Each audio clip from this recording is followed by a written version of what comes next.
I'm Mabel, and I just spoke my truth on Afrobeats Intelligence. Afrobeats Intelligence podcast.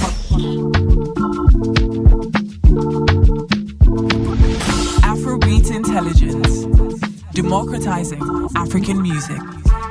With the way people, and what you've said brings me to a very what it has been to aspire to be global in this market. So for a long time, when we got Afrobeats to the world, we had everybody trying to get in Hot 100, the Billboard Hot 100. Yeah. That represented the apex of achievement. Yeah, of achievement and success, right? Yeah, in the space. It's the same in the UK, right? Oh yeah, I remember I had a song that hit the Billboard Hot 100, and I was just like, that's it. I was like, this is it. It's amazing. And then you actually realize that like,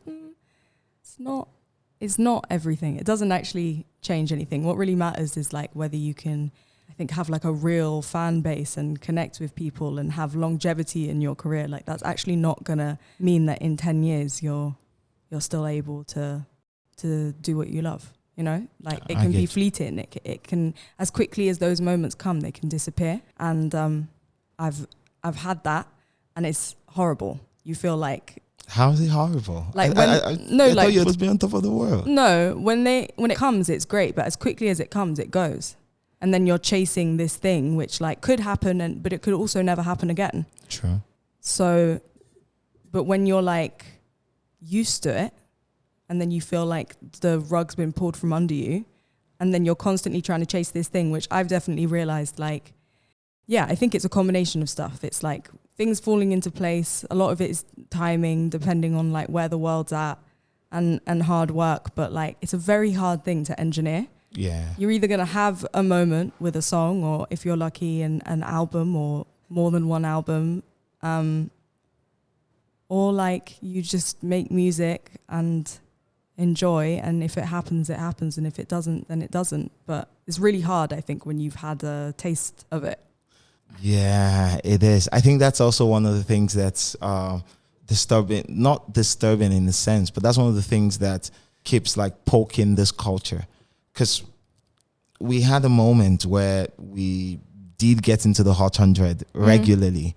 So you could have songs from Burna Boy, from Wizkid, from Omale. And now recently, the last one we had was Rema. With Selena Gomez, Calm Down. Yeah. And that happened. And this year, that hasn't really happened for this culture. We haven't had the Hot 100 from Nigeria. And everyone's panicking. Like, hey, we need to get back there. That's what validates everything we do. It's interesting, isn't it? Yes, First of all, panic is the worst emotion. It's good for nothing. Have you ever felt it in your work? Panic, oh my God, all the day, all the time, every day. Panic's useless and just makes you make bad decisions, first of all. Do you know what I mean? If you're panicking trying to make music, like, I've got to get this and I've got to do that, like, it's just not a good idea. Like, you have to let, like, this lead. And, yeah. So that's, first of all, terrible. And second of all, why? Why do we all, like, because I know how I would feel if somebody told me, oh, you've got a, I'm not saying I don't care. I would be lying if I said that. Like, if somebody told me now or tomorrow, like, you're in the Hot 100, I'd be gassed. Yeah. Like, of course. Of course. But we have to find some way as creatives to not let it eat us up and be the reason that we're making decisions. Because I think that's what happened with my thing, is we saw something that worked, and then that was the reason that decisions were made, when actually I think, like, people want to connect with you and they want authenticity. The only person that can drive this is me. Yeah. Like, it's not possible for people to be sitting engineering and making plans, and it's not going to work. I think especially now, where like people want to see you from every angle. Yeah. They can tell when something's fake. True. And so I think like the only way, ironically, to maybe get back in the Hot 100 is by letting it go. That's ironic, isn't it? I know, it's weird, but that's how I get myself through a day in the industry, is that I'm just like, all these things and have to do this and have to do that, and I'm like, do you know what? If I feel I can do it, I'll give my 100. My 100 today maybe less than my 100 yesterday or vice versa.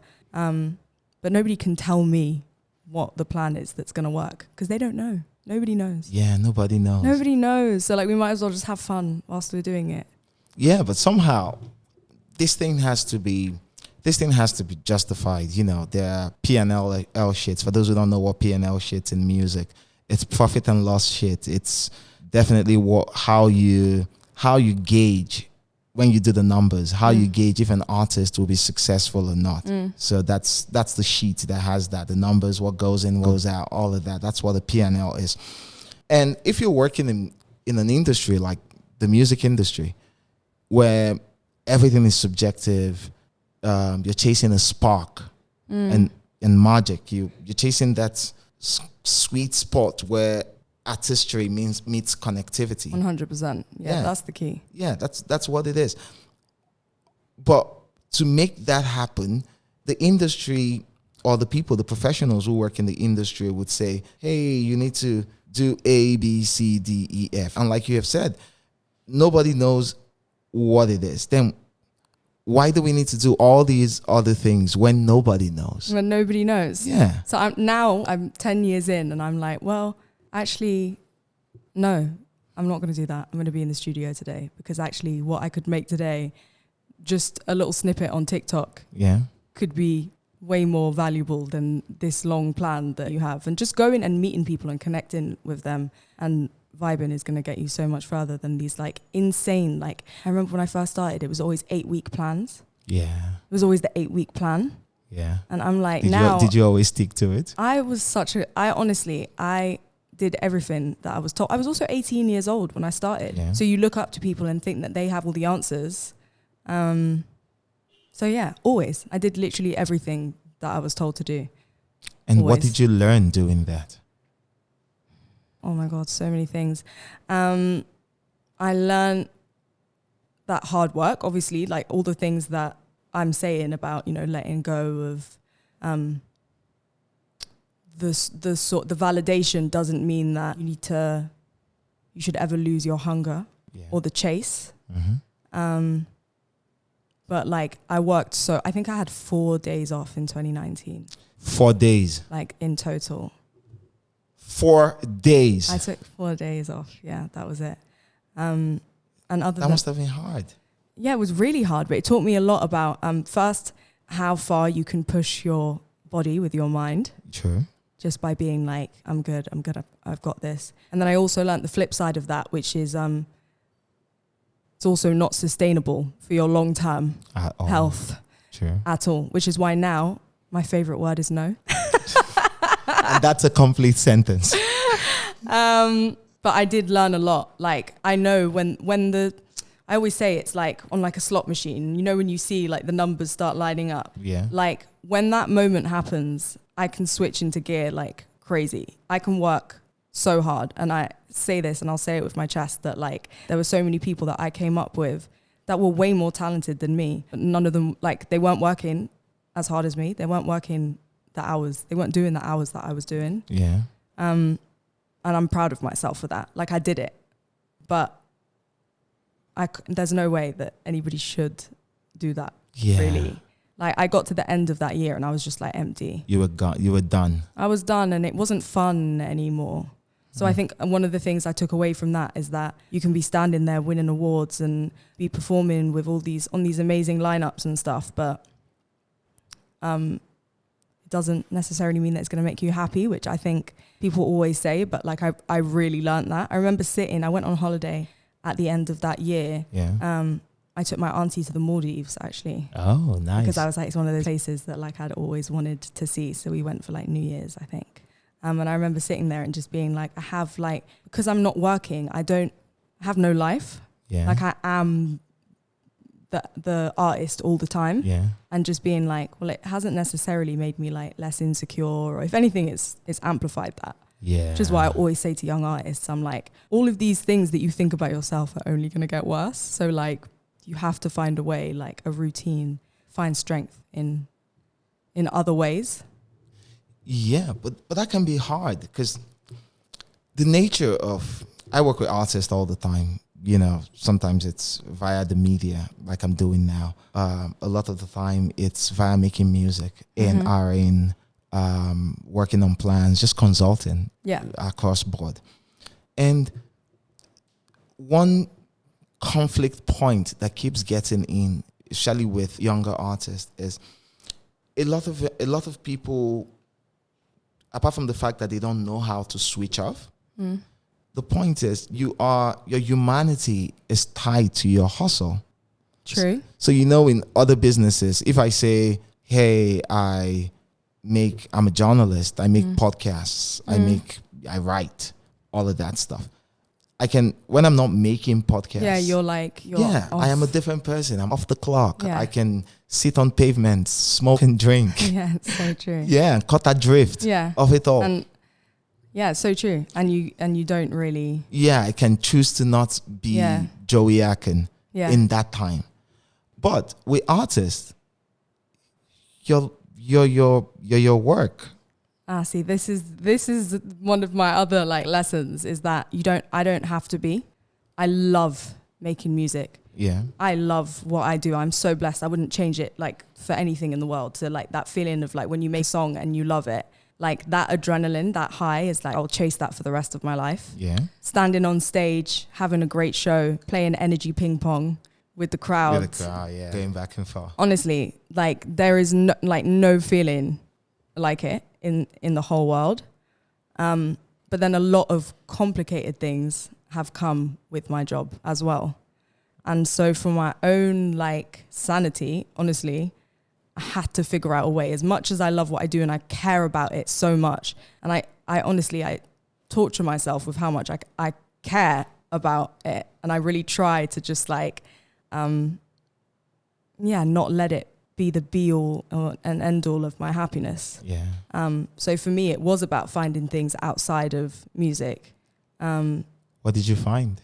An amazing partner. We're getting married. So like the first like healthy relationship I've had ever, really. A lot of like time outside, like that's been important for me. In the sun? No, do you know what? I ride horses. Yeah, I ride horses. It gives you a high? Yeah, it's just like, do you know what? For me, it was like, because my hobby became my job, I was like, let me get new hobbies so that it's not just all the time. What else do I do? I like caught up on every TV show that I'd missed since I was 18, basically. So you had to go through. I just watched like everything. And still, I'm like, I still think it's one of my favorites, just to switch the brain off a little bit. Yeah. Like, it's not the healthiest thing, but I'm also like, it could be worse. And for me, I'm like, that's how I switch off. Family, I got really close to my family because there was like, years when I hardly saw them because I was always working. Yeah. I don't have a large group of friends. In fact, it's very small. Yeah, of course, it has to be small. But I would say I have great friends and I've nurtured those relationships. And I would like to say I think I'm a good friend. But I worked on that because I wasn't always. Yeah. Yeah. That's the thing with music, is how much of a humanity. So music is different from other jobs, apart from the fact that you can switch a lot of others off. You have you're more regulated with music. It's a bit like every time you have to create, every time you have to be an artist, which is all the time for a lot of people. No, it is all the time. I'm just working on this, like trying to leave the artist me at the door. I think it's something I'm working on, but it essentially is all the time. There's always something. I get, but the part is you have to constantly pour your essence into the work. It's not a job that you can half-ass. No, you can't. And even if you do, it shows. That's the problem, I think, is that finding that balance is tough. I don't think it's impossible though. I'm working on it because I'm like, so wait, does it have to be the way that it was before? Not sure. Like, is that what I need to do to, like, is that it? But then I'm also like, I also know people that make music and are very strict about their personal lives. And yeah, they maybe have a different type of career to what I had before, but I'm like, you definitely seem happier than what I was. Yeah, true.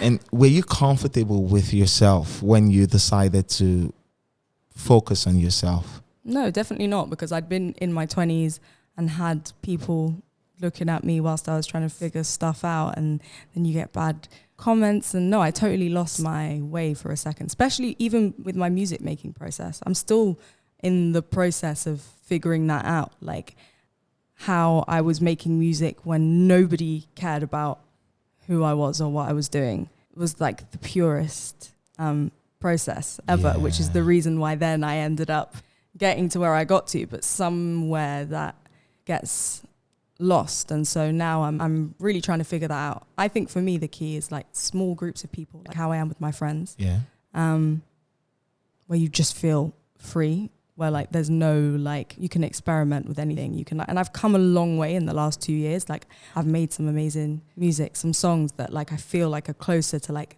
that, the essence of who I am. I think the problem is that for so long I didn't know who that was. So how was I supposed to do that musically? Like how are people supposed to expect me to just go and deliver this amazing thing, especially because I'm an album person as well.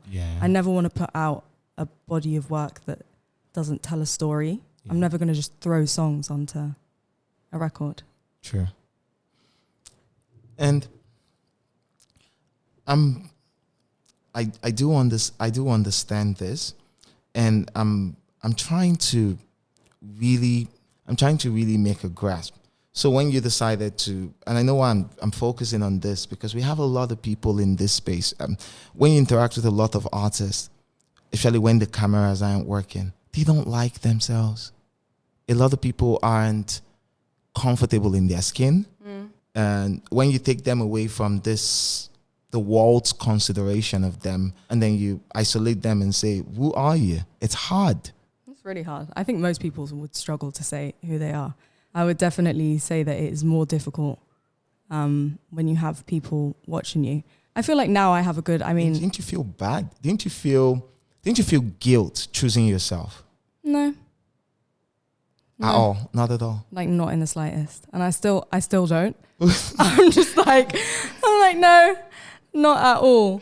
Because I'm like, for me to be able to do what it is that people want me to do, whether that be people that I work with or my team or, the group of fans that I do have, I'm like, I'm useless to everyone if I'm not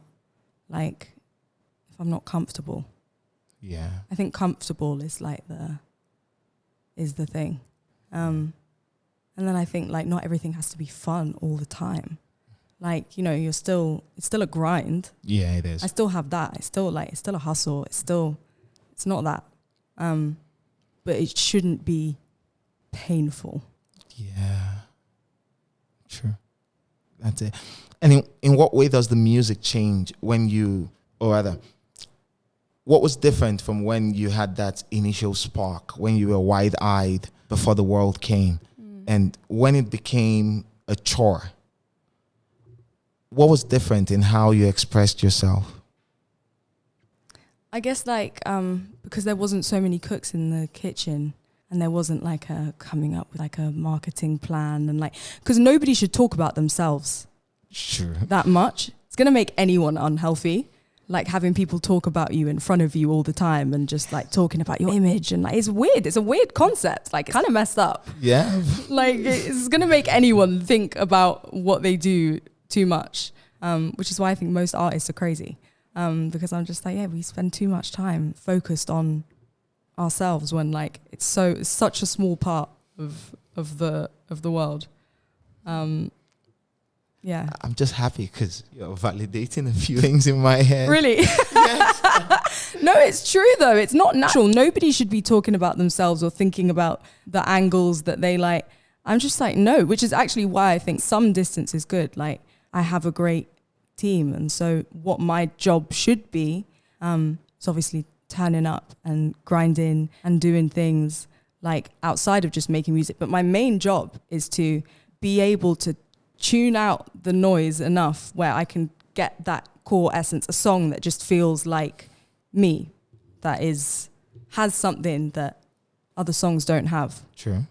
Because that's what a magical song is, I think. Like, you know, when you just like, you want to like live inside a song, I always think that what that is like a frequency that could only come from that person. Yeah. And that's because they must have just been inside themselves in a different way. Yeah. But you can't do that when there's loads of noise going on, and you can't be talking about the pictures and the outfits. And that's why now people sometimes are just like, what? It's not that I don't care. It's that I know that I care too much. Yeah. And it takes away then from what it is that I need to be doing, which is trying to be so zen and cool with myself that when I go into the studio to make something, there's none of those negative voices are with me. I can actually leave them outside the room, because that's tough. Yeah, it is. And with the voices, so you do a job that is highly subjective. Extremely subjective. That is the very nature of it. It gives itself to subjectivity. And as a creative, when you started out trying to express yourself, and at some point when it became bigger, I'd like to use the word impose, but you decided to impose your creative will on the world. Yeah, that's what it is. Along the line, it became a business. Lots of people, their strategy now, they're rolling their plans now, 8-week plans, and now it's different. But how do you then balance the fact that you have to express? How do you then balance that with the subjective requirements from all the people who consume your work? I'm still figuring that out. Right now, I've been really focused on making sure that I can deliver music. So I've been making a lot more music and enjoying the process a lot more, and just been trying to put the puzzle pieces together. The people that in the room make me feel like I can be myself, where I'm not trying to, and those people, I hold them very, very, very dear to me.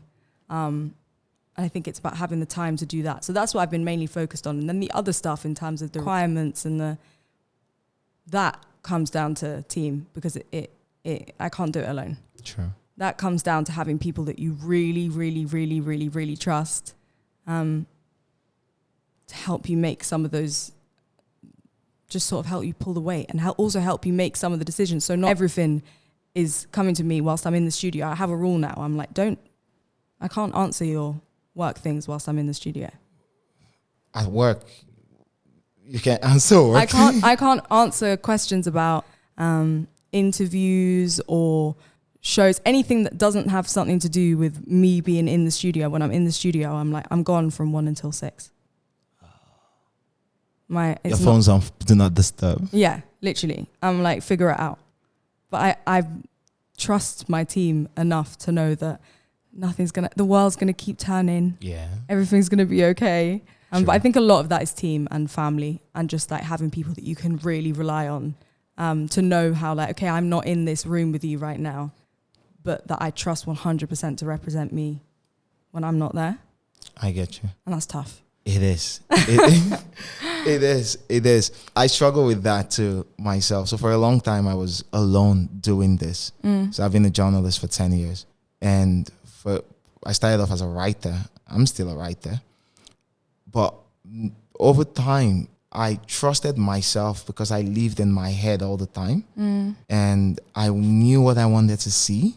I know. It's really tough to hand that over to other people. Yes. And then you give it to people. And I've had situations where, even whilst growing, at different points in time, I've had situations where I have, delegated that to people. Hey, put the structure to this. I just want to create like a beast. Put the structure to this. This is this. And what comes out in the end isn't the same. It isn't the same. How people are, even down to things like how you want, let's say, the intro to a new show to sound. No, but I think it's not about like handing over everything. Like, say for example, like a good example for me is I'm really, really, really hands-on with my music videos, right? And so when what I'll normally do is like with the director, I'll be like, okay, you put together an edit that you enjoy, and then I'll come when there's already like a shell. Yeah. And even though I probably changed a lot of it, there's still just like certain things that like you're not gonna have to, certain things where I'm like, okay, well actually, do you know what? Let me not be so controlling. Yeah. Why do you like that shot? Okay, cool. Let me think about it. Let me ask some people that I trust. Like, because even though it's important for me to be driving my ship, I also, I don't have all the answers. Yeah. You know, my partner and I, we have ended up kind of working quite a lot together, and which is interesting. My parents have been married 35 years and done all their work together. Shout out to them. Yeah, I know. Shout outs to them. It's a really complicated thing to balance. But honestly, I thank God every day, because that is so valuable to have a person that you trust that much to say, okay, I want to spend the rest of my life with you. But also you understand what I do. Yeah. Like, why wouldn't I let you help? You know me at my like rawest. Do you know what I mean? Yeah. My parents have had all their success off the back of working together, as did my grandparents. We're 3 generations now of working couples. Yeah. 3 generations. Yeah. So weird. My grandparents also had all their success together. Yeah. Oh. It's the same with me here. I was seeing that. I thought it was really special. I love watching a work environment in a home and watching life and art coincide. Come together. Well, it's not always easy. It's not. It's really tough. Because we started working earlier this year. I'm a partner in NECA. We started working out. We met last year. And for a long time, it was, the sweetness of romance. Of course. And it was beautiful. Oh, my God. But then earlier, at some point this year, we decided, or she saw the lapses in my business. And then she's like, hey, this is wrong. I have time to allocate to this. Let me work with you. It took me like a month going through it. I'm like, I want to go out. And, sometimes you go out and you're the hero. You have a great day. Everything works. And then sometimes you go out and, when I mean go out, I mean on your work day. Yeah, of course. And you go out and everything just cascades into this chaos. Yeah. And when you return home, you still want to be the hero. I know, yeah. Yeah, to the person you love and that loves you. Yeah. But with this one, there's no space to hide. No, I know. But I think that's really beautiful. It's tough, and I think it takes it's not for everyone. And how do you deal with conflict in that situation, knowing that two sides of your lives are intertwined? We're both so honest about like that. Do you know what? It was actually more. There was more conflict. I found it harder because he works in music as well, and I work in music, but he works in A&R and consulting and behind the scenes. And it was actually more, it was the elephant in the room, the elephant in the bed. When you are not, the elephant in the bed. Elephant in the bed. When he had opinions about the way that things were running and the gaps or ideas, and then maybe was like, well, no, I'm not going to get involved because actually our things over here, and this is, your work, and then this is our relationship that actually like, I was like, well, why didn't you just tell me? Help me then. But I think, I don't know. I for me, it's normal because I've watched my parents do it 35 years. And that's such a great example. Yeah. And my grandparents, they did it as well. So for me, it's totally normal. But I think it's something that for all relationships, aren't you just working on them forever? Isn't that just... Yeah. Isn't that just life? I'm going to take this very personally. Okay, good. I like that. Yeah, because... And I'm being very vulnerable here, because half the time when these things happen, and then I try to confide in my friends, and they're like, oh my God, you have a very peculiar situation that we don't understand. It's not normal to do that here. I know. People honestly think that, but I don't know. I also think like, that's fine. Like, let them think that, but also it can build an incredibly strong foundation for something really special, and especially like having drive together. And like, I like that he knows what's going on in my world and I know exactly what's going on. We're doing things together, and like even being here, like he's been working on some stuff with me, and then he's been doing stuff for him, but like I feel like where the things intertwine, I feel like there's us in the middle. Yeah. Like, I don't know. I get you. It's good. It's a good feeling, but definitely I understand it would be strange to people. You're in Nigeria. Yes. Yeah. What do you love the most about being here in Lagos? I've said it, so I say it all the time, but my genuine answer is just like, I love the pace and like the rhythm. I feel like there's like a sound there's like a rhythm to the city that you feel when you land. Like I couldn't tell you exactly what it is, but There is? there's like a tempo to it that I enjoy. It's quite fast paced. I feel like people are very straight to the point. You know how they feel about you quite quickly. It's not True. like, going to LA and everybody will be like, oh my God, and actually they actually might hate you. I feel like I enjoy the hustle here. Like when I first started making music here, Yeah. I remember being like, after we'd finished a song, like, should we go for some food or should we like go and get a drink? And I was working with Magic Sticks and he was like, I'm going to prepare beats for tomorrow. And I was like, actually, yes, you should. But just that, like, we can just keep, like, we'll just keep going. We could do 5 songs in a day and he'll be there with me on that journey with me. And I think that, yeah, because just the tempo and the way that things are here, it's given like a hustle and a flavor to the music that I really enjoy. Yes, it does. I've spent time away from Lagos when I'm out of the country, when I'm in other cities. I remember in 2021, I decided to move to Abuja for 6 months. Yeah. So while I flew into Lagos to do all of my work, but when I was done, like I could fly in the morning, by the last flight in the evening, Right. I'm back home in Abuja. And I stayed there for 6 months and I missed it here. Yeah.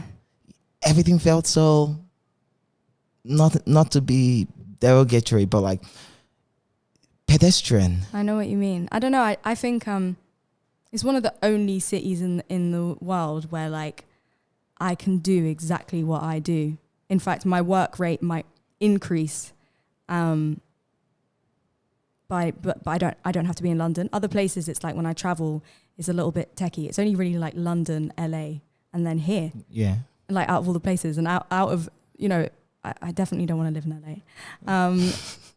Here, I just really enjoy it. And I don't think I was expecting to necessarily, just because I knew that it was going to be intense, and I'm quite sensitive. Yeah. I'm tough, but I'm also sensitive. Yeah. So I was like, maybe it's like going to be too much, but I love it. I love like the chaotic nature of it. My family is chaos. That's how I grew up. So to me, I'm just like, I love it. I love that like that is organized chaos. Do you know what I mean? There's there's beauty in the chaos, and there's order somewhere in there. The entropy, it sort of like provides order at some point. I just love watching things here and being like, so why is that like that? And then just being like, okay, well, it's just the way that it works. I heard you ordering suya. Yes, we're getting suya after this. Why suya? I love suya. Why not suya? Why everywhere why else being a hater? No, I'm not hating on my people. I'm very happy that something we take for granted. So you know how something is a part of you so much. Oh right, that you don't realize how blessed you yeah, are. Or it becomes furniture. It becomes normal. Yeah. No. So I think about it when I'm at home, and then I'm like, there's some Nigerian restaurants in London, but that's like, first of all, none of it tastes the same. Yeah. But the suya in particular, you actually, in my opinion, you can't get in London. How long have you been here?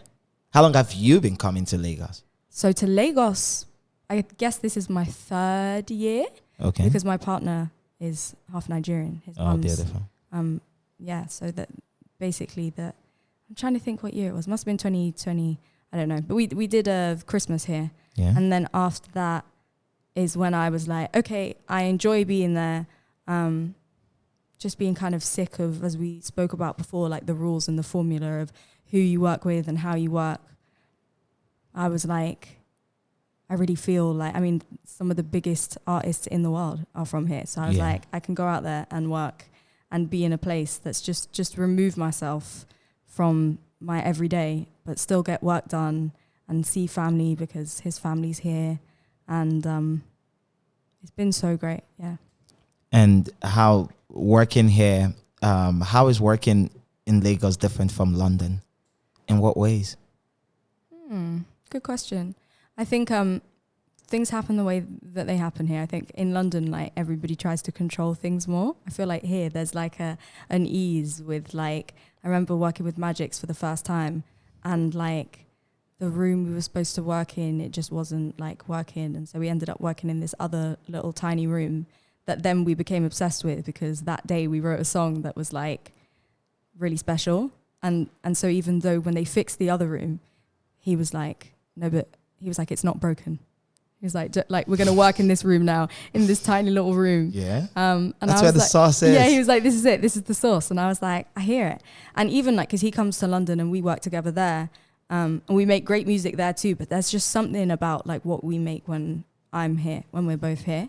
Yeah. And I don't know what that is. But again, I think like the reason why I do what I do is because so much of it is the closest thing to magic. Yeah. Because it's like, it's just a frequency. Like some days you'll write an amazing song, then for 2 weeks, maybe you can't even think of a sentence and like can't be controlled. But I feel like there's like a sick attitude to that. Plus it's like the creativity and like life. I like how that happens at the same time. So like you'll be in the studio and then everybody's like, let's go out and then listen to music there. And the first time I went out here, I remember just like the whole time I was just on Shazam. Like, what is this song? Because the songs take so long to reach the UK, right? True. So a whole club can be going off here.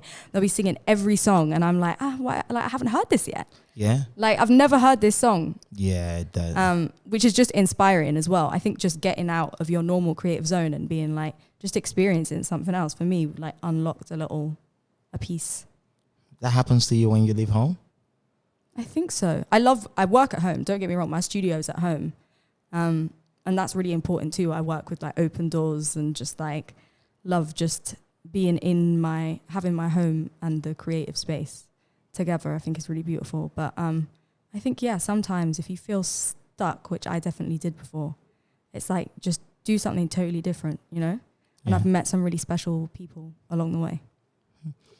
So with working in this part of the music industry, so I've done work in other markets, but what I find to be very special in Lagos, Lagos has a very specific essence that you can't find anywhere else. No, I know, that's what I mean. That's what I'm trying to say. I'm just like, I don't know what it is. It's just a thing. Yeah, so you could find 15 people or 10 creatives, fly them out to wherever, any other place in the world, and then you give them all their tools and then let them work. It's fine.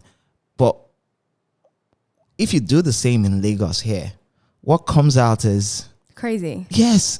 Which I love. There's like a chaotic nature to it, which I think like just makes it so special. But I think also people are really living what they're doing. Yeah. Which I think is again, just really beautiful to see, like the hustle. I'm just like, I love it. Just last night, I was just thinking like, wow, there were so many talented people when we were out, you know, artists. You went to Obi's house? I did go to Obi's house last night. You did? I did, yeah. It was, do you know what? I was very well behaved. I was in my bed early because I was like, I have work tomorrow, so let me, But yeah, I was just thinking like, wow, there's so few places in the world where in one room, you can have that like mass of talent. Yeah, true. Like, true. And it's a small, in quote, it's a small city. It's big, it's large, but when it comes to the creative aspect, especially at the highest levels, everything happens within this neighborhood. Yeah. So Lekki, VI, Ikoyi, that's where the industry is domiciled. I mean, yeah, it's insane. And also just like how it's become like the LA of Africa. Yes. That's what I've been saying to people. Is I'm like, because my mum is Sierra Leonean. Oh. And so people are like, oh, why don't you go there? And like, you know, that's where you should be. You should be making music there. And I'm like, absolutely, would love to. But like, Nigeria has just become like literally in these neighborhoods right here. I'm like, the best music in the world is coming from there right now. And sometimes you have to go to the party. It's not every day make the party come to you. Yes. And when I'm outside the country and everyone in multiple cities, they're like, oh my God, you're Nigerian. Oh, I love the song. I know, and it's so and funny. they're gushing. And I'm like, I don't rate this as much as it. It's so funny. It's so funny, but it's also beautiful that there's so much like, there's a lot of pride here. Yes, we do. Which I love, because I'm like, I don't think there's, obviously stay humble. Yeah. Have fear of God. Mm-hmm. But I think like you also flex, like also, yeah, it's a sick country. It's a sick place. Like I'm proud to be an honorary.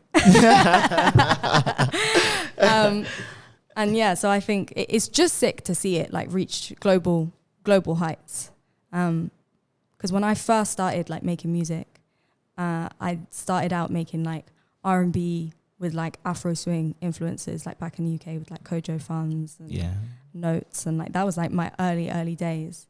And I remember Burna Boy did a remix for me for Finders Keepers, and I did the opening track. It's so long ago. I did the opening track for his album Outside. Yeah. So we did like a swap, and we did them in like 2 days on this like boat studio in London. And obviously here he was already the guy, and there everybody was catching on to it. Yeah. But I remember being like, this guy is so sick. Like what? Like, come on, let's go. And then there's just nothing more satisfying than waking up one day and being like, yeah, see the world, like everybody knows now. Because sometimes great people don't win. Yeah, back then, how was he working back then before London cut up? How was that experience? I'm like, he's exactly the same. He's just like, again, there's like a pride, right? Yeah. In what he does and who he is in his music, as there should be.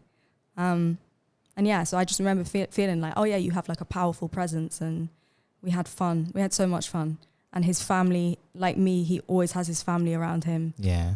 So for me, that was a really nice, especially like being quite early on in the industry, that was a really great experience for me, like how his family took care of me and made me feel like, which I think in African culture is it's just what you do. You take care of your friends like they're your family. Yeah. And you care for your family in a different way. Like when people hear how much time I spend with my parents, they're like, what is wrong with you? And I'm just like, because that's what I'm supposed to, like we're supposed to now, we're getting to a point where we're going to swap. Yeah. I'm going to start taking care of them. True. Do you know what I mean? Like it's like the foundation. It's the, right, exactly. But I so remember him moving in a similar way with his family that I do with mine. And so it just feeling familiar and comfortable. So that was my like first intro to working, to working with a Nigerian artist. And I remember just being like, I have to go. And every year they would say, oh my God, you have to come. You have to come. You have to come do Dirty December. And I know. And now here I come. I'm here. So far, have you been enjoying Dirty December? I mean, listen, I'm not, do you know what? I should have come when I was younger because I didn't get hangovers then. Now, do you know what I mean? Now I have to plan. Mm-hmm. I have to like, but no, I love it. You have to have a refractory period. Exactly, which I don't have. We're only here for 5 days this time because we're actually spending Christmas with our families back at home. 5 days in there. I know, it's insane. So it's like back to back. Yeah. Although I've never managed to come here and it not be back to back. Even if you give yourself 10 days, 2 weeks, there's always something. Yeah, there's always something here. And then there's always traffic. Yes. That's the only thing. Other than that, I'm like, I could live here. And this particular December, I know you have to see family, but industry-wise, work-wise, what are you trying to achieve? I think what's really important for me is just like, as I said before, like there's so much more than the markets that like, I think I've been focused on for so long. Yeah. And it was important to me, like when I first came back to like, okay, I want to make music for myself again. I sort of did research on myself and I was like, when was the times that I really felt like myself? And it was back when I was mixing my R&B top lines with like Afro swing and Afrobeats, like influences, more just like rhythms. And like, I wouldn't say I've ever made Afrobeats. I love it, but I would say like I'm mixed. And so my music is too. And I think when I've hit a sweet spot with things is when I've managed to take all my cultures and make them into this thing that's like unapologetically me. And so it felt important to come here because I was like, there's a side of me that I need to like honor through my music, I think. And so I came here and I worked with some amazing people, and then have started sort of long-term relationships in terms of like, creative long-term relationships that I will nurture forever. Magic Sticks being one of them. We have the best time. I saw him today, actually. Beautiful. I remember working at Universal then, and I met a lady. One day I popped into the office and I saw a lady seated there in the lounge. And I asked, hello, hi. And like, she's like, yeah, I work in music. I'm like, yeah, clearly. You're at Universal. I'm like, would you work with? And she's like, Mabel. Really? Yeah. That's the first time I ever had Mabel. Really? Yeah. That's so cute. I'm trying to think who that would have been and when that would have been. Yeah, think about 2018, 2019, just before the pandemic. Okay, yeah. Yeah.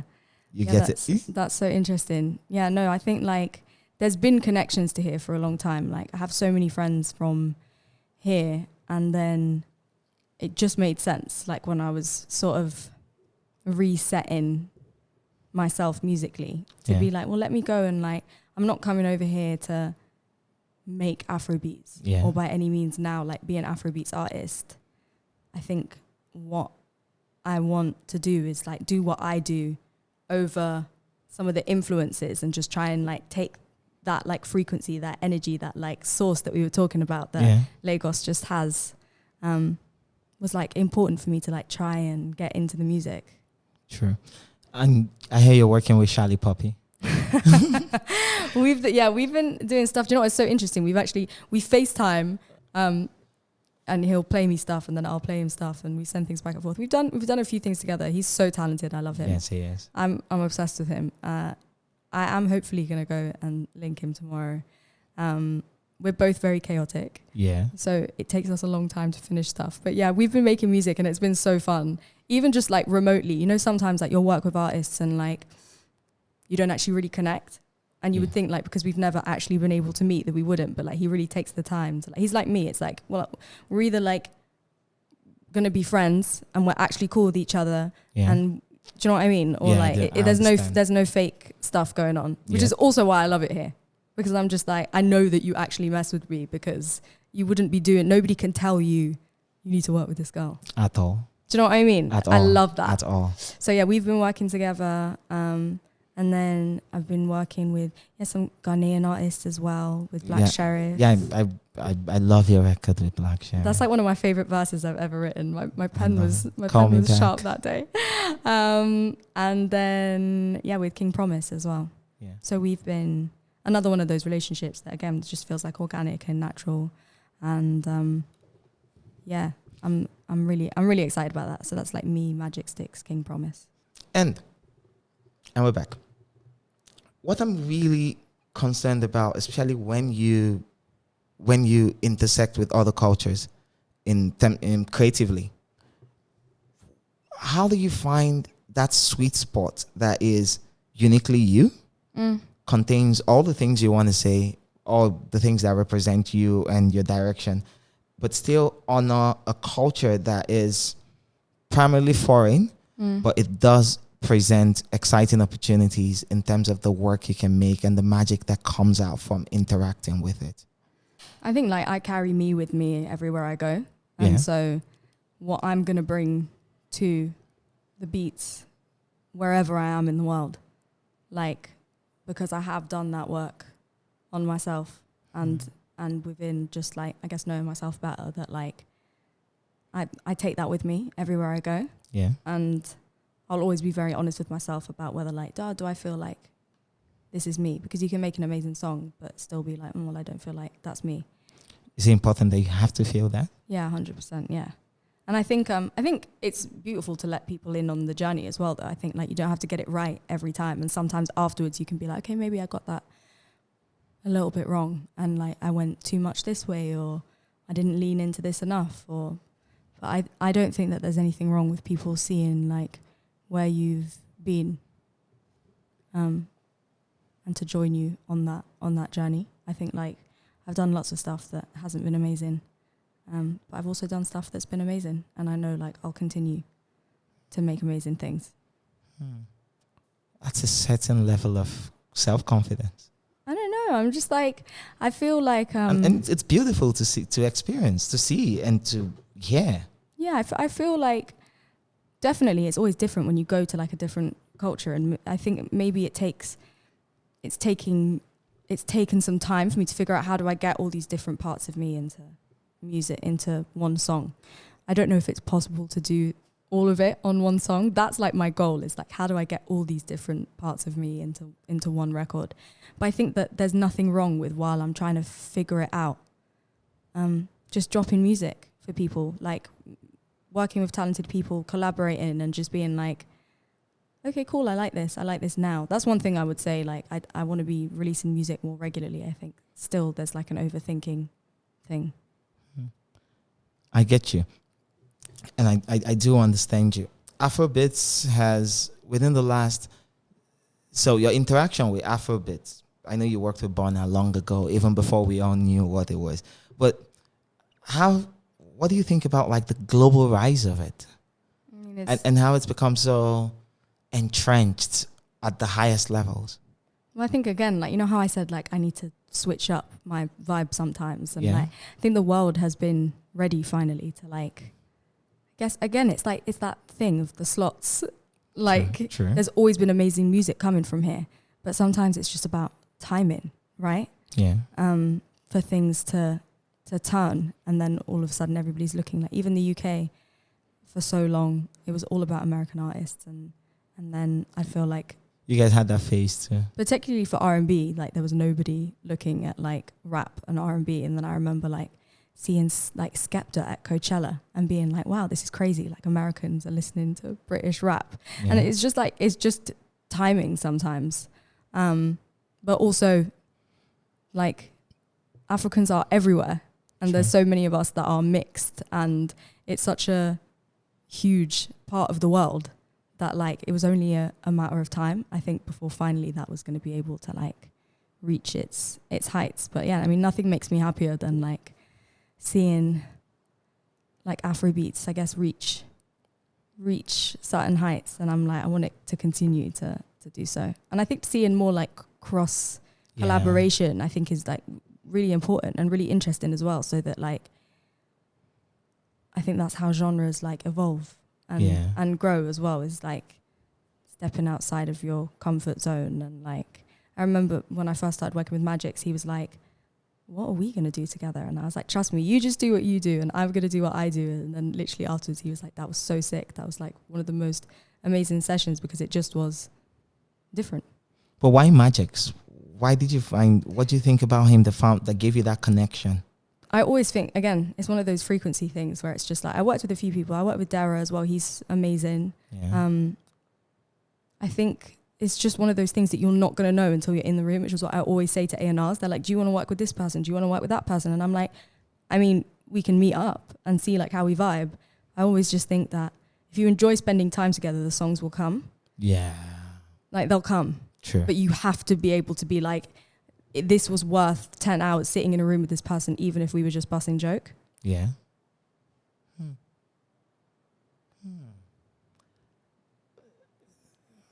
That blows my mind. Really? Yeah, it does.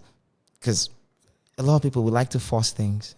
Yeah, and it's never, I'm just like, no. Especially when there's a lot of like interests involved in the work. 100%. I think people tried to do it for so long with me, and I just was like, and then, I came here and started working with people, and then things just fall into place. Like, I saw Shally Poppy had messaged me, and like, and it's like, okay, just following this like gut instinct and just being like, okay, I'm going to be in the room with people that like, I actually just enjoy spending time. Like, the other stuff is going to come, but like, do we actually vibe with each other? And that's the difference between music and a lot of other fields. True. So I used to work in academia. Yeah. So I used to work for a company called the Conversations out of South Africa. And so what I did for them then was I found, commissioned, helped with edited Africa-focused research. So no matter the universe that you're in, you might be in Brazil or wherever, as long as you're doing work that benefits this market, then we would reach out to you. And I discovered that while doing that, and I talking to academics, doctors, and professors, I discovered a lot of people, and this is just a microcosm of a bigger situation. A lot of people didn't really enjoy their work. Yeah, true. Yeah, and so every time I'm in academia and I'm talking to doctors and professors and doing the work, and it almost felt like the work has very limited soul in it.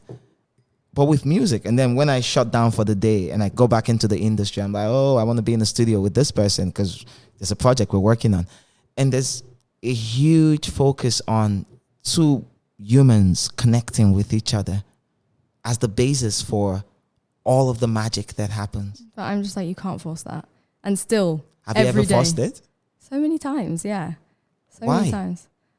Because people are like, oh, you know, like before, they'd be like, oh, you need to work with this person. They've done this. I think this is really good. And then you go in the room with them and you're just like, well, we have nothing to talk about. We don't vibe. But also, like, I guess I've got to get a song. Like I used to feel that way. And now I'm just like, so nice to meet you. You're really talented.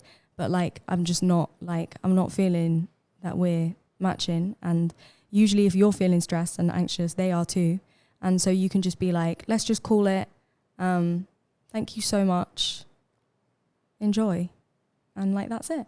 And you can just leave and that's fine. Beautiful. I think I'd have that written down somewhere. I have that written. If I don't feel you, no dice. Literally though, and just like, and it's cool. And then usually the other person's like, like, you know, as well. And then you're just like, okay, great. Have a great day. Bye. Beautiful. This has been such a great conversation. Thank you so much. But thank you too, because I'm having so much fun. I don't want it to end. It's been so good. But just before we go, we've spoken about a lot of things that you've gracefully shared. You know, growing up, being a part of a household that has music connected to it on a professional level, intersecting with this market, finding yourself amidst all the chaos that's happening, and what that means as a person, not even as a creative, as a musician, as a person who also does music. And I'm wondering, how does it all come together for you when you boil it down to its bare bones? What do you keep for yourself? What goes home with you? What stays with you when all of this disappears? So, I mean, there's so many things, but like family, music, connection, I would say as well. Like, I think that's the most important thing that like I take with me everywhere. Is like, I think you can like learn something. And I think when you start losing is when you think that you know everything. So I think just like trying to take every connection and every person I meet and every experience as some kind of lesson, I guess. That you're looking to learn? Always looking to learn. I love to learn. Okay. Thank you. This is way different. People usually talk about service to humanity, service to the culture. No. I'm like, no, I just want to learn from people. And yeah. Okay. Your curiosity. Yes, exactly. Thank you so much. Thank you. Thank you. This is a wrap, guys.